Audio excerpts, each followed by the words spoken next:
Hi, I'm Sunshower Rose. Greetings from Sedona, Arizona.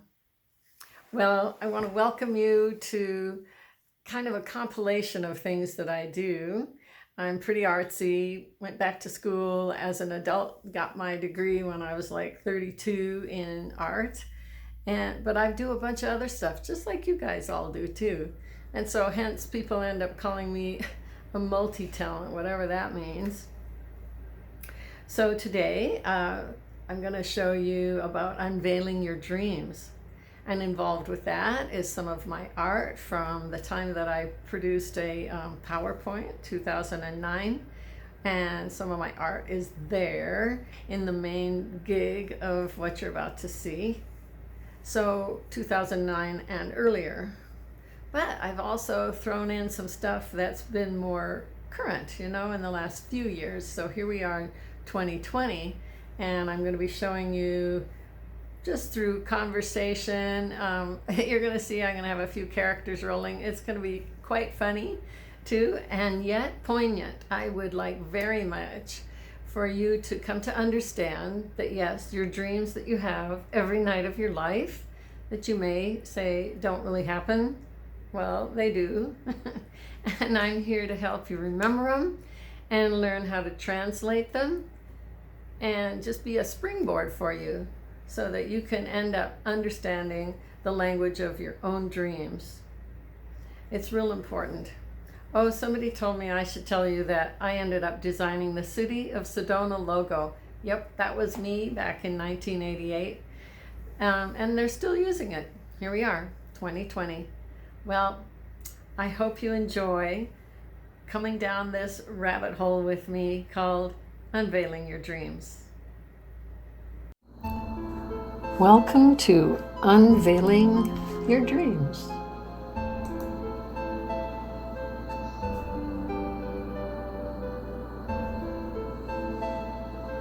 So, do we really dream every night?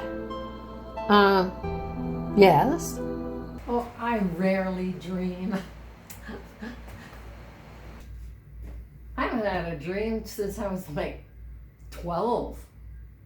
And where's she getting this anyway?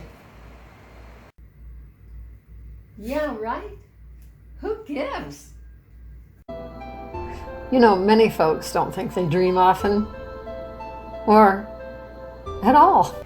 And God, what difference does it make anyway?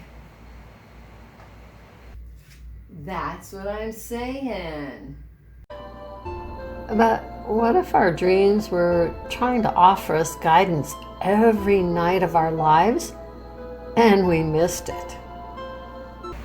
No way, man. This is really BS, in our fast-paced world, many people have lost touch with our intuition. Into what? Well, not into you, for sure. A moving force in our lives, which many ignore, just like dreams. I just like ignoring stuff.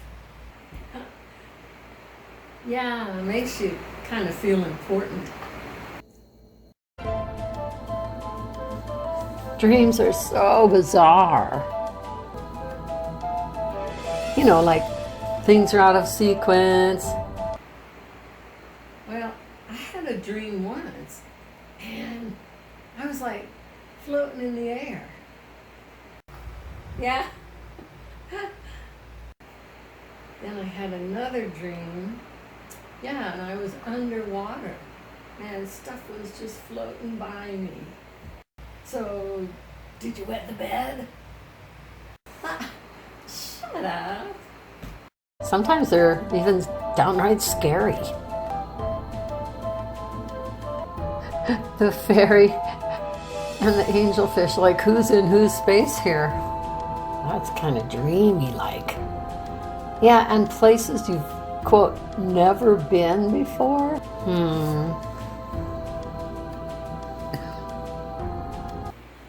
Ew, I want to go there.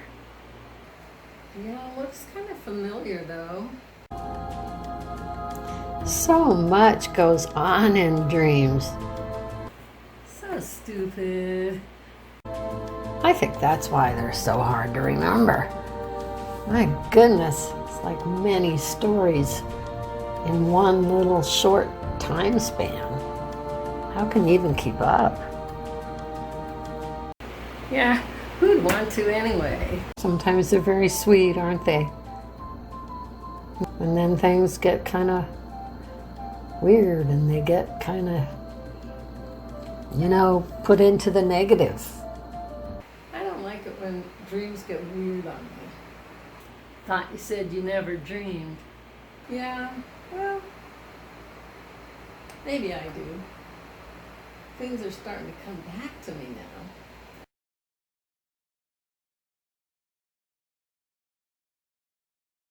now. A gold panner, and then it gets kind of weird coloration. Yeah, sometimes mine are kind of like a kaleidoscope. Yeah? Huh. What's a kaleidoscope? If you go to a fair or something, sometimes they have glass stuff going on. You might see a kaleidoscope there. And then what? Just shut up. Let me watch this. And then suddenly, here's the gold panner doing his thing at night. Sometimes time is not really relevant. And here's the heron and the other heron creating heron's heart. And here's a collaboration with the wings of the heron. So, how can I make sense of these dreams anyway?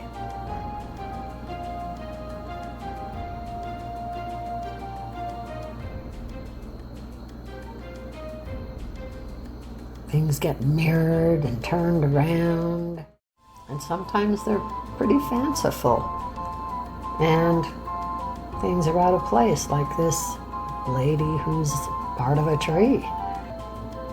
So there's lots of pictures in our dreams. Did you ever notice that? But not much sound. So how do dreams fit into our world anyway?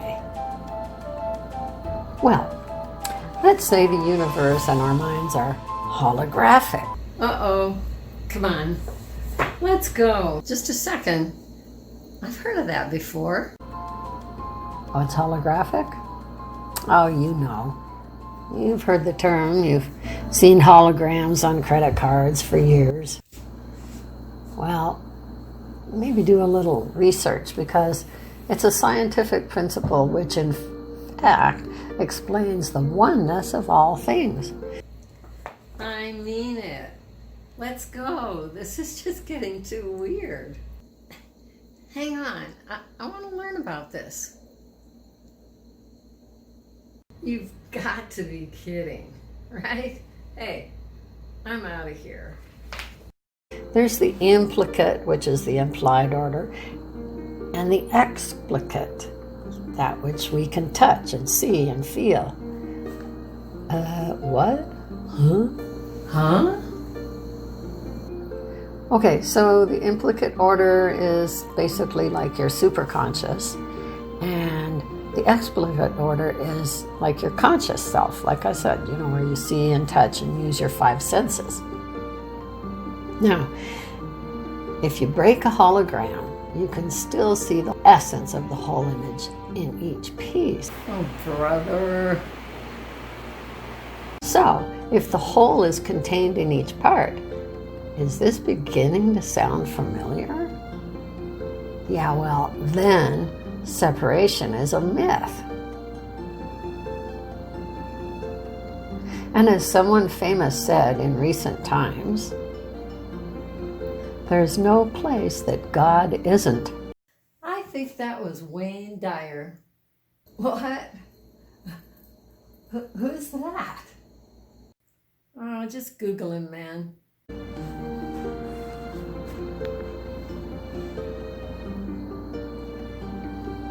So, how can our dreams be somewhere out there?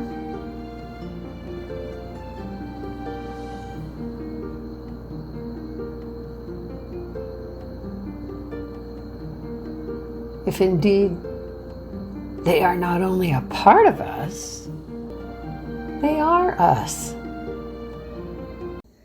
Wait, I'm confused. You're pretty much always confused.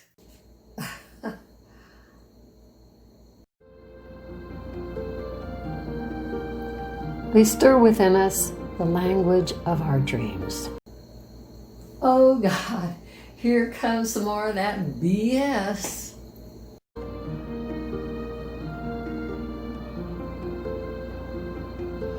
You guessed it.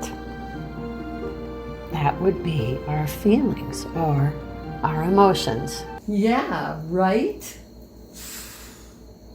You probably remember the dreams that leave you upon waking with a strong emotion. That's your high self or superconscious or God self working hard to get your attention. Well, how do I look for the party tonight? I'm so excited. Well, not bad for a nerd, I guess. What? You might want to lose the glasses, though. Oh.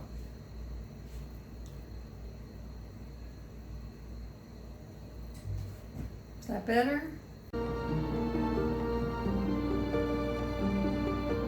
So, what are you going to do about it?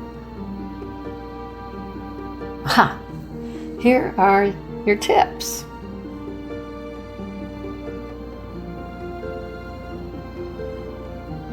Just ask before you go to sleep.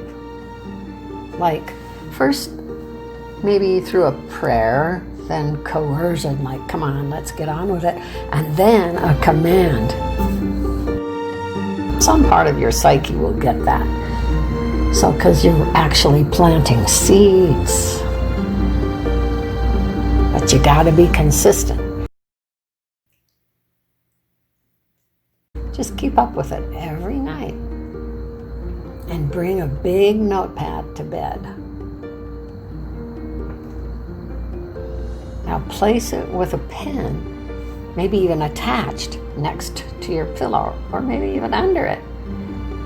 Whether during the night or in the morning, when you feel like you've just dreamed, here's the kicker. Leave your eyes closed. Huh? Huh?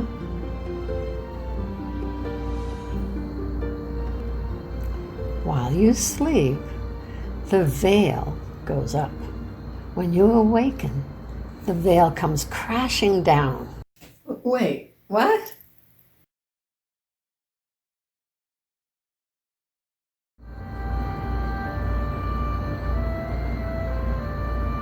So here's a couple more tips.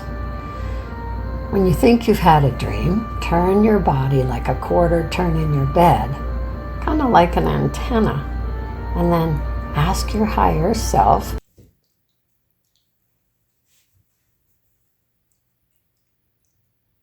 kind of like you just missed part of a conversation, and say, pardon, what was that again, please?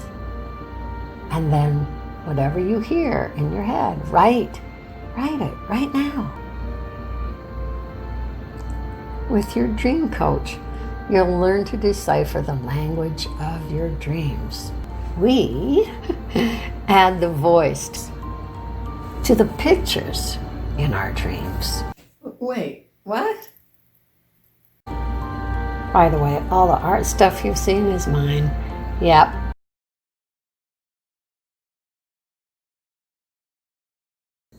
Miss Artsy Fartsy. I did all this.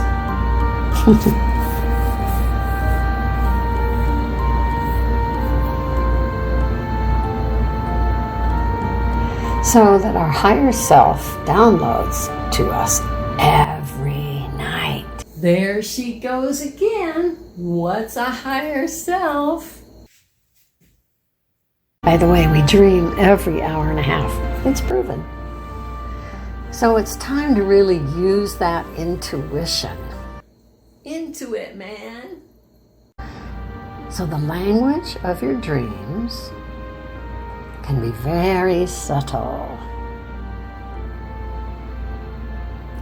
You may need to listen very closely to your own words.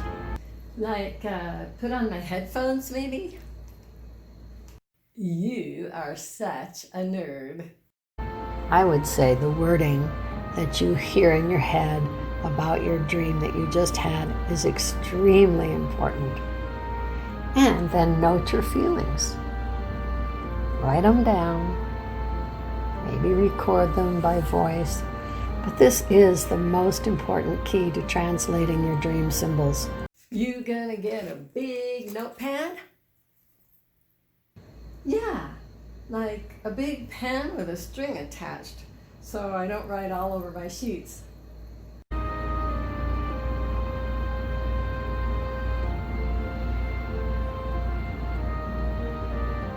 Well, I sure thank you for watching and listening.